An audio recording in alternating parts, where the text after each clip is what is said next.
Good afternoon, everyone. Thank you for being here, for the family, to remember Leonard. We begin, it's Shiviti Adonai from Psalm 16.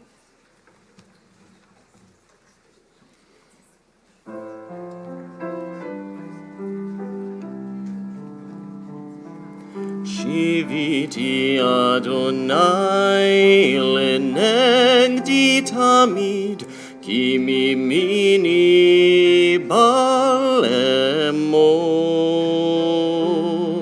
Lachen samach libi, vayagel kevodi, af besari shkon lavetach. Ki lo tazov nafshi lishol, lo titein chasidcha lirot shachat, todieni orach chaim, orach chaim. Sovas machot et panecha, neimot bemincha netzach. Shiviti Adonai lenegdi tamid, ki mimini bal emod.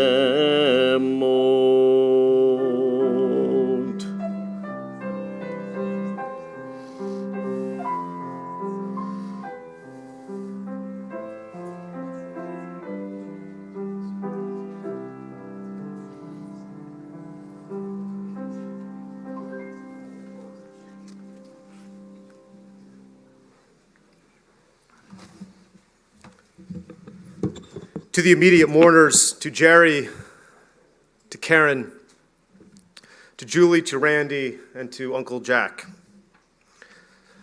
A couple of things can be true at the very same time. A person can live a full life, a remarkable life, a life almost 104 years old, filled with memories, filled with stories, and filled with blessings. A person can leave behind an extraordinary legacy, remarkable children, remarkable grandchildren, 15 great-grandchildren. A legacy of friends, the Monday lunch group, community, and a name that will certainly be remembered with love. A person can be a wonderful father, husband, grandfather, great-grandfather, friend, incredible golfer, World War II hero. It can be a celebration of life. And at the very same time, you can mourn deeply because your father and brother is no longer here. And I've always rejected the notion when we say that time can heal all wounds. I believe that this expression is really only suitable when you break up with a boyfriend or girlfriend in middle school.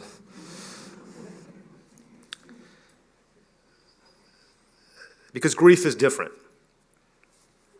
And your love for your brother and your father, that's different too.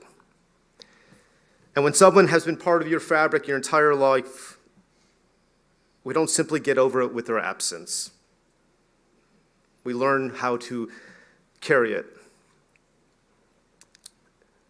Routines are different. And I know, Jerry, you made a big of a routine to always keep some cash in your father's pocket, to give him some type of certainty. But that comes to an end. And so you need to learn how to make space for the sadness, even as we give thanks for the blessing, a life that was lived. So today, it's more okay to feel the sadness, and it's holy to feel the sadness. Your father, brother, your grandfather, your great-grandfather, your friend is no longer physically here, and that loss matters. But death can be a bit of a paradox in how we experience it. Because I remember when I got the text messages, I want to say Thursday around 11, and a few hours later. And when I spoke to Lane on the phone, you could feel that sadness. But yesterday at Jerry's house, we were in your living room, and so many incredible stories were shared about Dad. And after we shared the stories, you had every cousin over and friends. And Jerry, you walked outside to me, and you wanted me first to look at the new outdoor furniture. But most importantly, all the kids, they were eating outside. And the paradox that death can be, you guys were celebrating and eating together. And is what I learned about your father. Dinner mattered. I know you will say more about you guys had Shabbos dinner before it was cool. But seeing that sight, all of you guys together, that's the stuff that's going to live on. And it was truly wonderful me to witness it. And so I am grateful and honored that you asked me to do it, and I'm grateful for Cantor Whitner, Rabbi Young, and the Temple Emanu-El leadership for giving me permission. It's a weird transition. Permission to come and officiate at your father's funeral. The Held family and the Gilbert family, you mean so much to me. And even though I'm no longer your rabbi here in Birmingham, you are part of my life. Proximity does never change. Geography does not change that. What matters is the friendship and relationships that we've built over 7 years. And so here we are in Hess Chapel, and I remember it so clearly. It was my first year here, Karen. It's like it was yesterday. You showed up with Mom and Dad right there to celebrate their anniversary. I remember the love in that room, the pride. It was a sense that this was a devoted family and tradition. And then, 3.5 years ago, we were upstairs in the sanctuary as your dad celebrated becoming 100 years old. For those who were there, we asked our former musicologist, Dr. Ralph Seelig, what is the special thing that we could do? And 100 years ago from his birthday, May the Words was sung, a great classical reform piece that we did. And I remember everybody was looking up towards the organ, and we put your dad front and center so he could see all the people celebrating turning 100.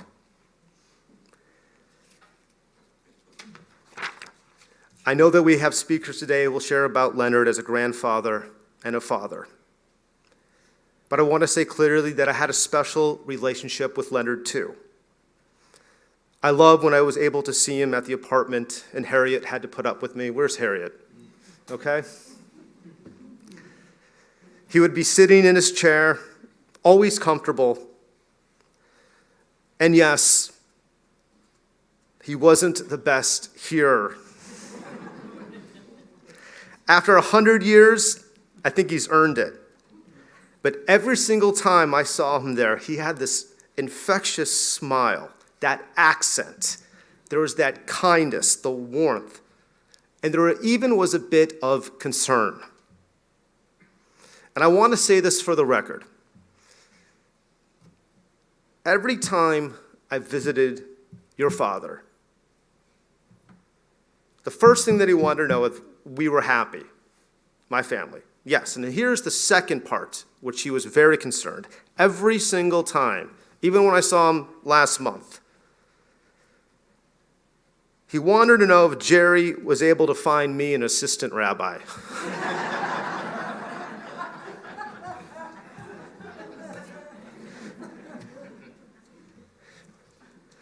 Every single time. I couldn't lie to you. He's a World War II hero. I told him no. But here's the thing, and I don't know if he was able to understand what I was trying to say, But I told him that Jerry played a great role in my success. That he played a great role in giving me the proper feedback when I missed the mark. He taught me some of the foundations of how to be successful, how to strive, how to push, and how to know when I need to step on the brakes, slow down, and become a better listener. And Jerry, I attribute so much of those qualities to your father and mother. Because when we look at this remarkable family, it's the humor, the strength. We see people who show up. And I know so many people here could testify to that as well. When I think about the Held family, I think about the way that Karen, you two, has always been instrumental in my family's well-being. And Ginger, it's painful to put up with me. But you even laughed at my jokes, so congrats. And Johnny, Julie, you became part of this Birmingham family, and getting to know your kids in Houston, we have that special connection with my sister. This is a family with personality. This is a family with presence. This is a family that loves, fiercely, speaks honestly, and shows up fully. And Leonard was at the center of this. His life, his values, his humor, his expectations, his love never disappeared. They live on in all of you. Leonard loved his grandchildren and great-grandchildren. In fact, I think that the Held family either almost put Shutterfly out of business because of the demand, or became its chief endorsement because the amount of Shutterfly stuff in the house spoke volume of the family. And I remember in that apartment, right behind the couch where Shirley, blessed memory, would sit, they have the massive Shutterfly tapestry. Is that correct?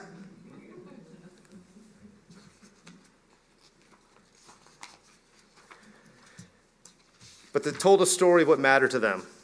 It was an apartment filled with pictures of family, of memories, pride, love, Alabama stuff, golf stuff. And we've been through so many life cycles with this incredible family. Jerry and Ginger's anniversary on May 18th, a date that I will never forget. That's my birthday. It's a special kesher that we have. Being able to participate in the Nelsons, the B'nai Mitzvahs, and Jack, and losing your two loved ones, and some funerals. I know that sadness is part of the chapter today, but for this Held family, it is not the book. The book is so much larger. The book is Leonard's life. The book is his legacy. The book is the family he helped to build, his values he passed down, and the memories that will continue to bless you. And I'm so confident that the legacy Leonard leaves behind will continue to embody kindness, compassion, humor, that zest for golf, service to country, and above all, a deep commitment to the future of Jewish life and Jewish leadership. That legacy lives on in Los Angeles, in Houston, and here in Birmingham. Here's something I learned for the past 7 years. And Jack, this goes for you too. Never underestimate a Jewish kid from Talladega.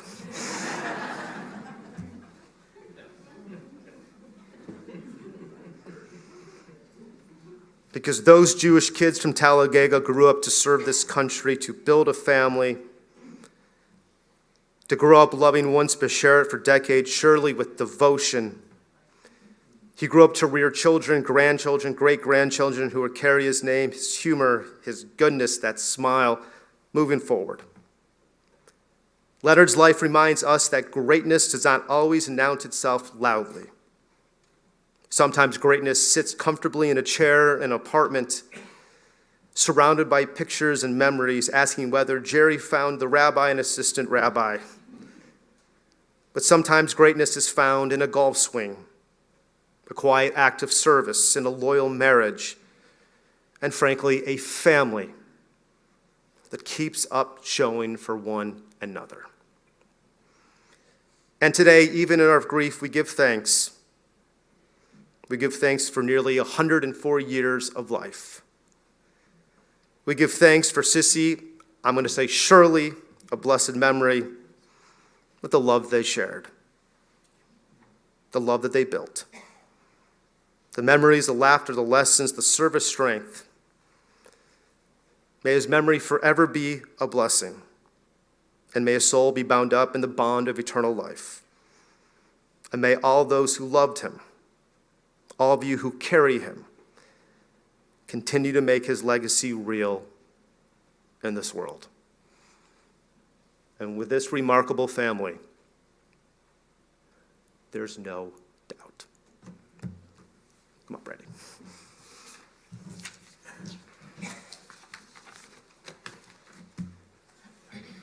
Got it, just in case.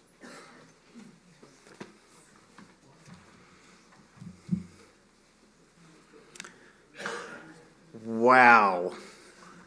An era has passed, and what a life for us to celebrate. September 8th, 1922 to June 25th, 2028. 26, sorry. 103 years, 9 months, and 17 days. The patriarch of 4 children, 8 grandchildren, and 15 great-grandchildren. When we celebrate our country's 250th birthday this Saturday, think about this. Leonard Held has been a loyal citizen for more than 40% of this country's existence. He experienced the Roaring '20s, the Great Depression, World War II, and all that followed. There is much more to talk about as we think of the life of Leonard Held. He was in good health and high spirits to the very end. Even at 103, he showered, shaved, dressed, and moved around daily. We owe a tremendous debt of gratitude to his fabulous caregivers. Harriet Pullum has been extended family since she started caring for and driving Sissy. Harriet, you are full of kindness and have been dependable from day one, working long hours and making sure they made all their appointments, were well fed, and always comfortable. You are a gem. We are also fortunate to have been helped by Carla Brooks, Mary Silva, Joyce Cadell, and Percy Mitchell. All of you are special, and we are better off for your service. And of course, we were fortunate to have Jessie Millender, who took care of all of us from the day I entered first grade until long after I fled to California. Jessie, I know you're not here today, but I'm sure you're watching. We love you. Leonard was born to Harry, a.k.a. Happy, and Elizabeth Held. The oldest of 3 boys, Uncle Sidney, the middle brother, and Uncle Jack, the youngest and last surviving member of the brood. Like my older siblings, Daddy took his role as eldest seriously. Throughout his life, he dedicated himself to being a good role model for his younger brothers, then his children, grandchildren, and great-grandchildren. From the beginning, Leonard was the consummate Southern gentleman. He was courtly, immaculately dressed, and courteous to everybody. Throughout my life, I marveled as various waiters, mechanics, tailors, and other service professionals would greet him with such affection. He made friends everywhere and slighted nobody. Often, friends make fun of me for my penchant to strike up conversations with strangers. I just smile and say I got that trait from my father. I inherited it from a master. Leonard attended the University of Alabama in the early 40s and got a degree in business administration. Of course, growing up in Alabama, his love of all things Crimson Tide began much earlier. He would often regale me with tales of Dixie Howell, Don Hudson, and Harry Gilmore. Throughout our childhood, we either watched on TV or were treated to live games at Legion Field or Denny, now Bryant-Denny Stadium. I treasured the times I would call long distance after and before a big game, yell "Roll Tide" to each other, and just use Bama football as a way to enjoy conversation between a father and his youngest son. Daddy graduated college knowing he would have to do his duty and go straight into the Army. Some people call his generation the silent generation. I never understood that designation because all I ever had to do was ask Daddy to talk about his time in the service, and he would go on and on with story after story.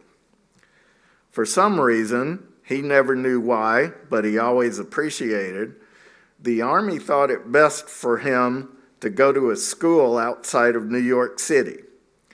He retook classes he had already completed at Alabama, never opened a book, and was free on weekends to go into the city with his buddies. As he said many times, I had a ball. As many of you know, New York City during the war years was heaven for servicemen, and Daddy took full advantage.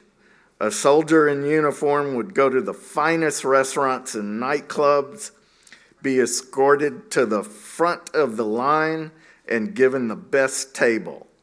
Inevitably, someone would pay for his meal and all his drinks. I think that may have been where he learned to love Crown Royal so much. He would recount with pride that he sat 3 feet from Tommy Dorsey, Glenn Miller, and Count Basie while they were in their primes. Years later, when Sissy was not around, he would add that the young girls in the crowd loved to talk and dance the night away with the young servicemen.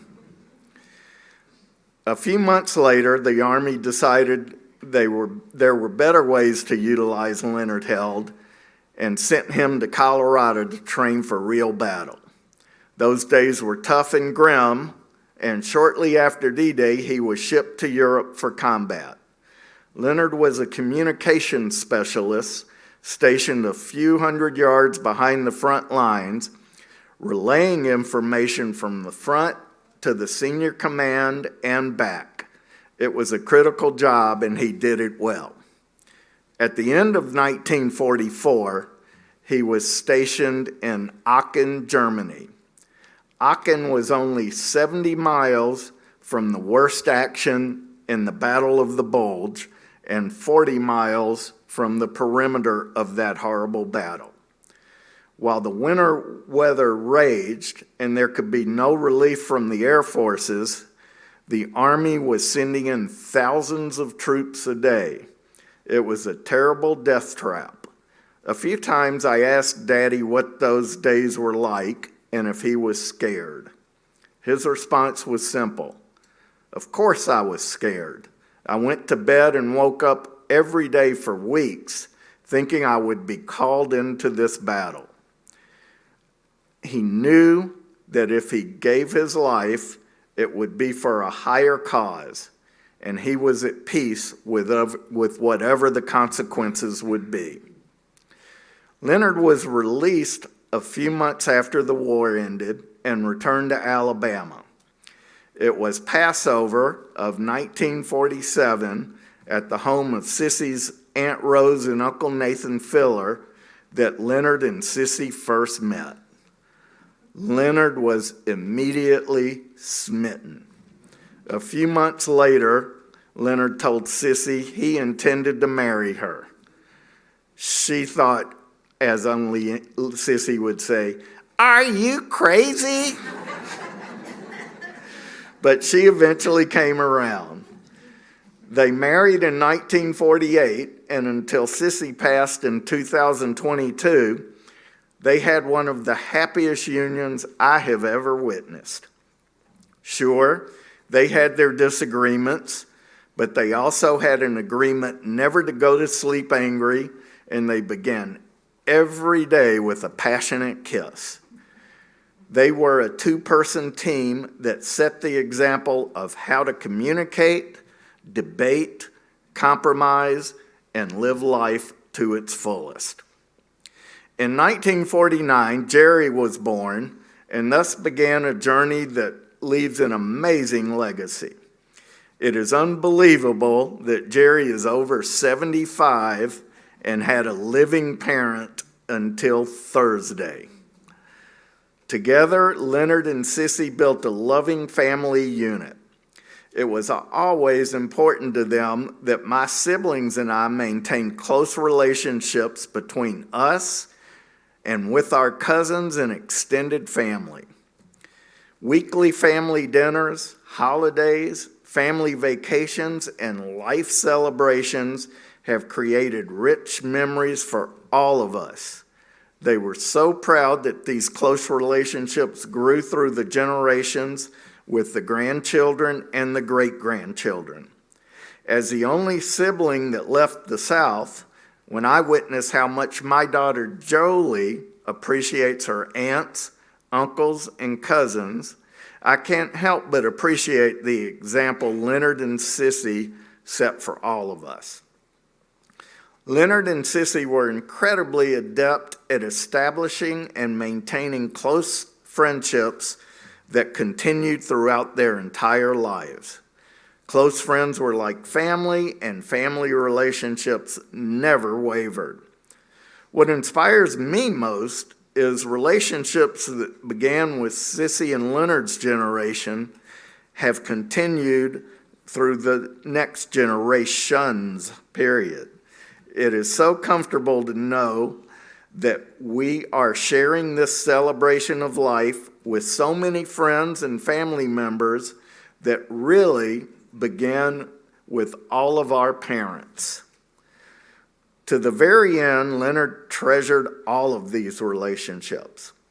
Whether it was his golfing buddies, gin partners, the Monday night football gang, or in recent years, his weekly lunch groups, he cherished all of you. And thankfully, all of you, whether past or still with us, cherished Leonard. While Leonard had a successful career, his proudest accomplishment came from how much he loved his children and the spouses they chose. Jerry and Ginger, Karen and Leslie of blessed memory, Julie and John, and me and Barbie.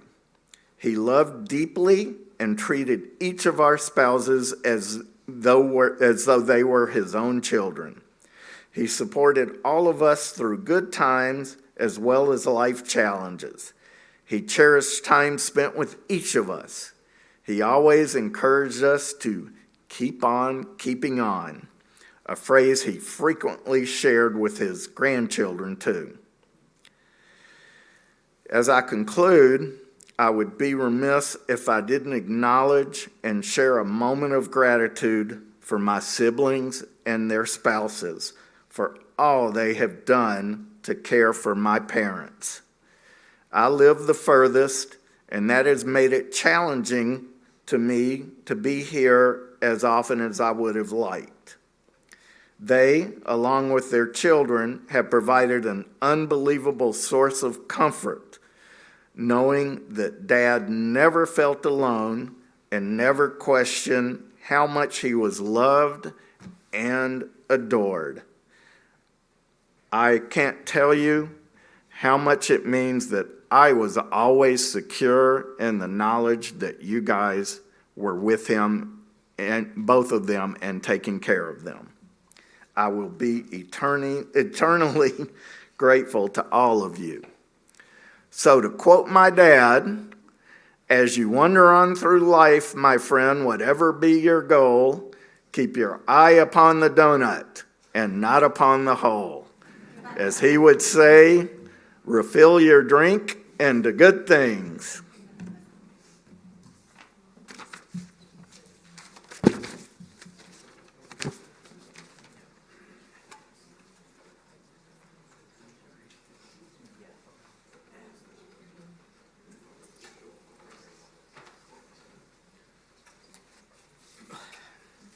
Before I get started, I would like all of Papa's grandchildren and great-grandchildren to come up here with me, please.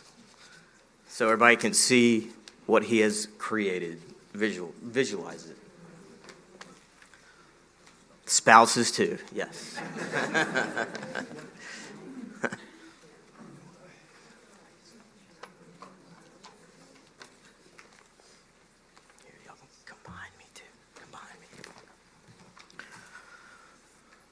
For those that don't know me, I'm Brian, one of Leonard's 8 grandchildren. I think all of us grandchildren would agree that we hit the jackpot when it came to grandparents. For as long as any of us can remember, Papa was always there, larger than life, full of opinions, always ready with advice, whether you asked for it or not, and always making sure his family stayed close. He loved his family more than anything. Friday night dinner at Mimi and Papa's house was non-negotiable. Didn't matter if we had sports, activities, friends, or other plans. Somehow, everyone always ended up around that table. Now, there was one very important rule, and we talked about that yesterday. Nobody got up until Papa finished eating. And as everyone knows, he may have been the slowest eater in the history of mankind. As kids, this felt slightly unfair, but as adults, we'd give anything to sit at that table for one more 2-hour dinner. When he spoke, everyone listened. He had that deep, strong voice, and when he talked, it was usually with a purpose. Every summer, he made sure each family blocked off a week in July for the beach. Nobody missed, ever. Looking back, that wasn't by accident. He knew exactly what he was doing. He was building a family that generally loves being together, and because of him, we truly do. He taught every grandchild how to play gin. And if you happen to throw the wrong card when you're playing him, you weren't just losing a hand, you were about to receive a 15-minute lecture on strategy, life choices, and why your decision made absolutely no sense. Speaking of cards, I wish everyone here could have walked into the card room during one of his gin games. What a sight. Although many of you probably did. It was wild seeing a bunch of old men yelling and screaming at each other. There were arguments, accusations, coaching from the sidelines, and scorekeeping that looked more complicated than filing taxes. I loved stopping by because Papa would always pause the game, introduce me to everyone, chat for a few minutes, then I'd leave. And as soon as I did, the arguing would immediately commence. He was also a legend at Pine Tree, as everyone knows. Everyone knew him, the members, the staff, everybody. One of my favorite memories is when I was about 10 years old, standing in the fairway on number 10, when Papa holed out his second shot for an eagle. To this day, every time I play that hole, I walk over to the exact spot where he hit that shot and think about him. And even in his 90s, he still thought his golf game needed work. Jeffrey once called him after a round, and he was so frustrated with his game, so he decided to take a golf lesson. Think about that. After decades on the golf course, even in his 90s, he still wanted to improve his game. He never stopped learning, growing, or trying to be better. As much as he loved golf, his love for Alabama football ran just as deep. Watching a game with him was an experience. Every play was wrong, every coach was terrible, every referee was blind, yet somehow, week after week, he faithfully watched every game. Mimi and Papa treated Alabama football Saturdays as a social event. They were easily the best-dressed Alabama fans in Birmingham. Football season meant spending Saturdays with friends and rotating from house to house to watch the game together. And judging by the amount of Crown Royal consumed over the years, probably not a lot of stress, unless they were losing, of course. He also loved Las Vegas.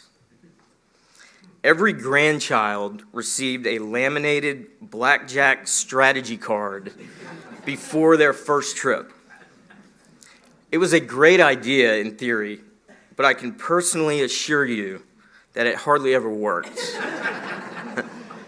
But I still have it. Most of us were lucky enough to experience Vegas with Papa at least once. We loved hearing all of his stories from trips with his brothers and friends, especially the time, as we learned the other night, he was caught swinging on a light pole on Las Vegas Boulevard by himself. And if you ever want to hear a few more good Papa Vegas stories, just ask Uncle Jack Held. He has plenty of them. But as great as those stories are, the memories we made with him out in Las Vegas are truly unforgettable. But more than anything, Papa loved being with people. What made him so special was the one-on-one relationships he built with each grandchild. He made sure to spend time with each of us, and because of that, each of us had our own unique bond and memories with him. And just as Uncle Randy said, when it came to those we married, he never saw anyone as an in-law. From the very beginning, he made every spouse feel like that they had always been part of the family. He welcomed them with open arms and loved them as his own. Because of that, it isn't just us grandchildren grieving today, but every spouse up here has lost a grandfather as well. And that was Papa's gift. He had just a way of making everyone feel valued and loved. He and Mimi opened their home not only to family, but to all of our friends as well. When Elisa and I brought friends home from college, they rolled out the red carpet. The bar was open, everyone had a drink in their hand, and our friends still talk about those nights to this day. You couldn't go anywhere in Birmingham with Papa without somebody recognizing him. Restaurants knew his order before he even sat down. They also knew not to rush him, because dinner with Papa wasn't a meal, it was an event. And as we got older, we came to appreciate another side of Papa through his stories about World War II.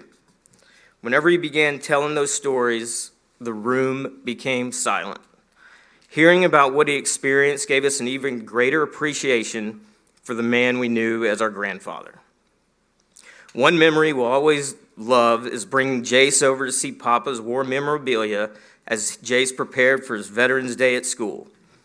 Hearing Papa share his stories is something we'll never forget. He taught us countless lessons throughout our lives, but if I had to narrow it down, his message was simple. Work hard, treat people with respect, look people in the eye, love your family, and show up for one another.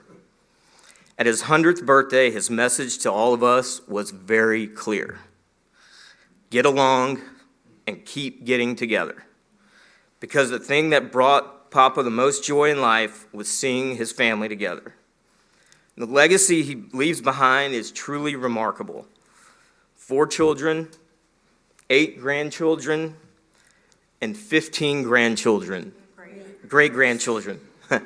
And we are missing some, so not all of us are here. But hopefully his legacy will continue for generations to come. Katie and I named Jason Leonard after Papa because of the kind of man he was. A man who loved fiercely, showed up consistently, and always put family first. The day he passed, he kept calling Harriet Sissy. I think Mimi was telling him it was finally time to come be with her again, and together they can keep watching over all of us. And before I finish, I want to thank his caregivers, Mary, Carla, and Harriet. The love, compassion, and care you gave to him meant the world to our family. We will forever be grateful. Harriet, you became part of our family long ago, and you always will be. Thank you for everything you've done for him and loving him as much as we all did. And Jesse, a final thank you to you. You have cared for generations of Helds. I know that wasn't always easy, and we simply would not be who we are without you. Papa lived one hell of a life, and we will miss him dearly, but his memory, his lessons, and the family he built will live on forever. Rest in peace, Papa, to good things, and as you always told us, keep on keeping on.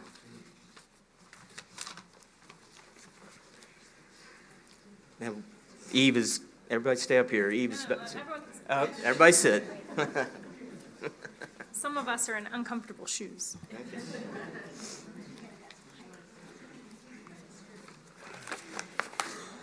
It's hard to go last because I may repeat some things, so apologies for that. When I sat down to write this speech, I didn't even know where to start. How do you summarize the life of someone who lived so vibrantly, so fully, for over 100 years, without talking for an hour at least?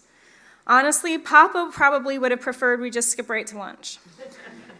So instead, I decided to make a list of things I've learned from Papa through all these years.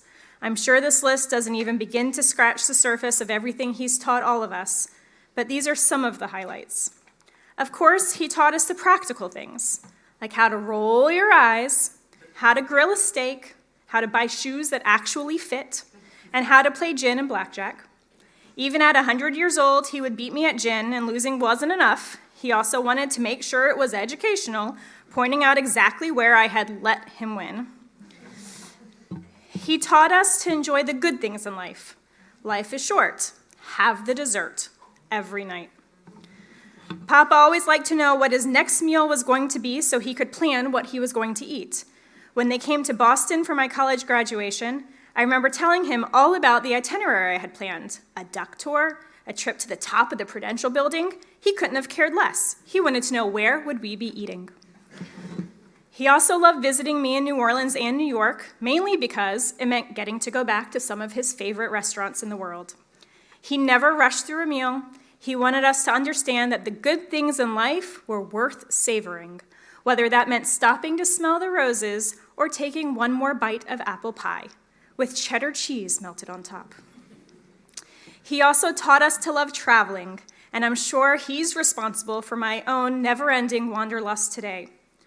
One of my earliest memories is Mimi and Papa taking all of us to Disney World when I was 3. I still remember the joy on his face when he bought us Mickey ice cream bars, and he made sure that we had the perfect spot for the parade. Years later, after our bat mitzvahs, they took Elisa and me to New York City together. Papa let us choose the Broadway shows that we wanted to see. He spoiled us with rooms at the Plaza, and he even surprised us with a real limousine on that last night. We thanked him by ordering room service, eating everything, and delivering the empty plates to their room. Instead of getting angry, he just laughed and laughed. Looking back, I realized those trips were never really about Disney or New York. They were about giving us the memories that we would treasure forever. Years later, when I lived in New York myself, I often found myself trying to imitate Papa. He never met a cab driver or waiter who stayed a stranger for long. Within minutes, he knew where they grew up, how many kids they had, and what their life goals were. He had an incredible gift for making everyone feel like an old friend. We were lucky enough to travel with him again just before he turned 90 on a Mediterranean cruise. He and Mimi skipped a few ports because they'd already seen them. They weren't there for the sightseeing anymore. They were there to be with us.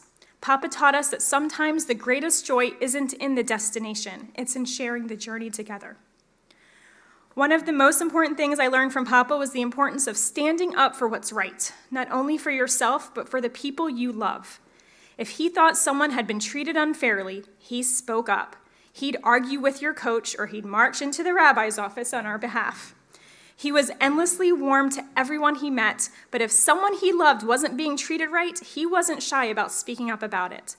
Everyone wanted to make Papa happy, not because they were afraid of him, but because making him happy meant sharing in his joy. Papa was so proud of each and every one of us, and he made sure we knew that too. You couldn't ask for a greater cheerleader at a game, and he always staked out the best seats at every performance. But it went beyond that. He bragged about my school accomplishments to anyone who would listen. And when I graduated from medical school, he proudly gave me desk and door signs engraved Eve Oster, MD, even though I wouldn't have my own office for many, many years. And when I opened my practice, he wanted to tell everyone about it. Every time we talked, he asked how it was going, not just to make conversation, but because he genuinely cared about my success. I've seen that same gift with my boys. He remembered that Charlie loves baseball, Benji loves to draw, and Sammy loves to dance, and he'd ask them about these interests very specifically. "Oh, it's Benji the artist," he'd exclaim on the phone. And this went for all of his grandkids and great-grandkids. They all must know how proud Papa was of them too. More than anything else, Papa taught us that family comes first. He relished our Friday night dinners together every single week growing up. He'd sit in the living room with a drink in his hand and a smile on his face while we put on shows, modeled our new clothes, and proudly showed him our report cards. He did not tolerate fighting at all among us. And at one point, Jill and I were so worried we'd lose our sleepover privileges at Mimi and Papa's house that we invented a secret word just to keep the peace. You can ask us later because it's secret. For Papa, holidays weren't about the presents or the Jewish traditions. They were about being together, checking in on each other, supporting one another, celebrating our successes, mourning our losses, laughing, crying, eating, and drinking, all as family. And I have to think he'd be a little bit disappointed to be missing this incredible celebration we've put together in his honor. He'd be up here conducting us all and singing, for he's a jolly good fellow, instead of being sad. So I'll leave you with two of Papa's favorite sayings, and sorry for the repeat, but the first was one he liked to attribute to a friend, although when I searched, it predates him by quite a bit. But the lesson is timeless. When life doesn't go as planned, he would remind me, as you travel through your life, no matter what your goal, keep your eye upon the donut and not upon the hole. Always look for the joy. It's there waiting for you. And finally, his favorite toast, so that the next time, and maybe every time you raise your glass, raise it to Papa, to family and friends, to great meals and apple pie, to Broadway shows, Mickey ice cream bars, to gin and blackjack, and making friends wherever you go. And above all, to living a life so full that after almost 104 years, the people left behind can still only scratch the surface trying to describe it. So Papa, here's to good things.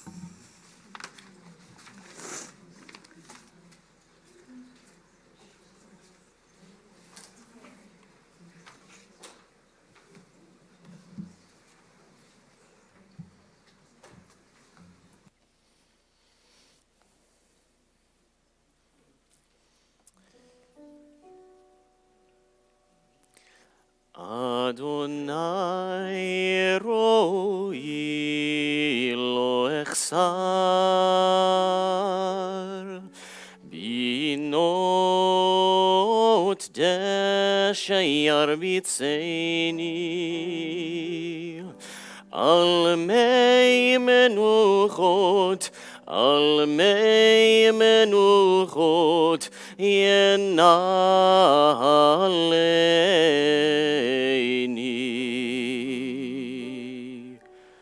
nafshi yeshovev yeshovev yancheini b'maglei tzedek yancheini b'maglei tzedek leman shemo. God כי אלך בגיא צל מוות לא יירא רע, כי אתה עמדי. שבטך ומשענתך המה ינחמוני.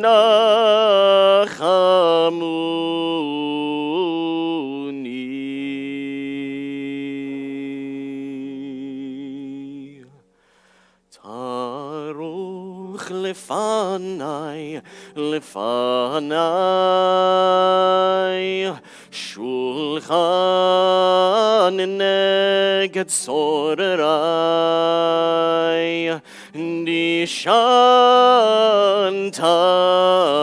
שמן ראשי, כוסי רוויה.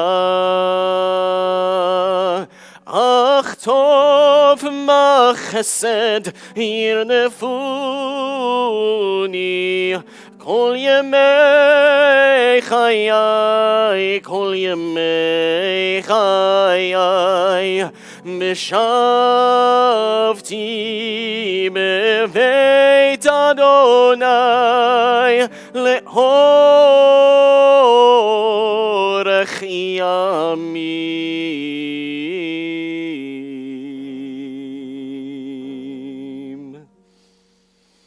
אדוני רואי לא אחסר, אדוני רואי לא אחסר.